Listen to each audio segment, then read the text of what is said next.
ആലത്തൂരിൽ വീട്ടിൽ കയറി സ്ത്രീയുടെ കഴുത്തിലെ മാല കവർന്നു. കുനിശ്ശേരി ചുണ്ണാമ്പുതറ രത്നവലിയുടെ 3 പവൻ മാലയാണ് കവർന്നത്. വെള്ളിയാഴ്ച രാത്രി 9 മണിയോടെയാണ് സംഭവം. രത്നവലി ഒറ്റയ്ക്കാണ് താമസം. രാത്രി 2 പേർ വീട്ടിൽ കയറി വന്ന് ബലമായി പിടിച്ചു നിർത്തി മാല പൊട്ടിച്ചെടുക്കുകയായിരുന്നുവെന്ന് ഇവർ പറയുന്നു. തലയിൽ തോർത്ത് കെട്ടി വന്ന 2 പേർ വായ പൊത്തിപ്പിടിച്ച ശേഷം മാല കവർന്ന് വീടിന് സമീപത്തെ പാടത്തുകൂടെ ഓടി രക്ഷപ്പെട്ടു. ആലത്തൂർ പോലീസ് കേസെടുത്ത് അന്വേഷണം ആരംഭിച്ചു. അങ്ങനെ പിന്നെ ഞാൻ ചേർന്നു മുറിഞ്ഞു.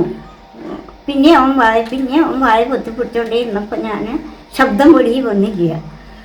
അപ്പോൾ അവൻ വേഗം അടുത്തുള്ളവനോട് പറഞ്ഞു മാല പൊട്ടിക്കുന്നു. അവൻ മാല പൊട്ടിച്ചു. ചെറിയവൻ മാല പൊട്ടിച്ചവൻ അത് കിട്ടിയതിന് രണ്ടാളും പോയി. പിന്നെ അതിന് ശേഷം ഞാൻ എല്ലാവരെയും വിളിച്ചു കൂട്ടി. പോലീസ് പരാതി കൊടുത്തിരിക്കുകയാണല്ലോ. പോലീസ് പരാതി കൊടുത്തു. Dot view news. കാഴ്ചകളാണ് ലോകം. കണ്ടു തുടങ്ങുക.